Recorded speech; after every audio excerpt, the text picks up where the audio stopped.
அனைவருக்கும் வணக்கம். இப்பொழுது தமிழகம் முழுவதும் மெரினா கடற்கரையிலே, சென்னையிலே, கோவை விஓசோ பார்க்கிலே, திருநெல்வேலியிலே, பல இடங்களிலே அங்காங்கே மாணவர்களுடைய, இளைஞர்களுடைய போராட்டம் இந்த ஜல்லிக்கட்டுக்காக நடைபெற்று வருகிறது. இதில் முக்கியமான விஷயம் என்னவென்றால், நாம் எதற்காக போராடுகிறோம் என்பதை நாம் மனதிலே வைத்துக் கொள்ள வேண்டும்.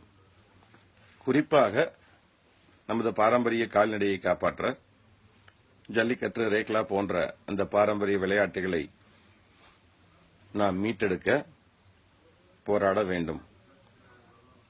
இந்த உச்சநீதிமன்றம் தடையினால் கடந்த 2 வருட காலமாக தமிழகத்திலே ஜல்லிக்கட்டு, ரேக்லா போன்ற விளையாட்டுகளும் இந்திய நாட்டிலே கர்நாடகா, ஆந்திரா, மகாராஷ்டிரா, குஜராத், பஞ்சாப், கேரளா போன்ற மாநிலங்களில் இந்த பாரம்பரிய கால்நடையை சம்பந்தப்பட்ட, காளைகளை சம்பந்தப்பட்ட விளையாட்டுகள் தடை செய்யப்பட்டிருக்கிறது.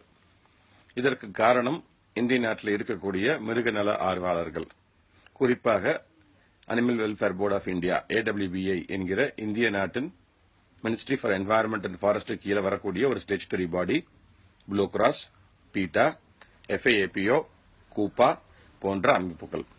ஆதலால் போராடக்கூடிய இளைஞர்கள் தயவு கூர்ந்து ஒரே ஒரு குறிக்கோளை முன்வைத்து, யாரிடமும் எந்த சச்சரவும் பிரச்சனையும் இல்லாமல் ஒரே ஒரு குறிக்கோளை முன்வைத்து amend PCA, prevention of cruelty to animals act, PCA ஆக்டை அமெண்ட் செய்து இது போன்ற பாரம்பரிய விளையாட்டுகளுக்கு தடை பெறாமல் மத்திய அரசாங்கம் உடனடியாக இந்த ஆக்டை அமெண்ட் செய்ய வேண்டும் என்று கேட்டு மட்டுமே போராடும்படி அன்புடன் கேட்டுக்கொள்கிறேன்.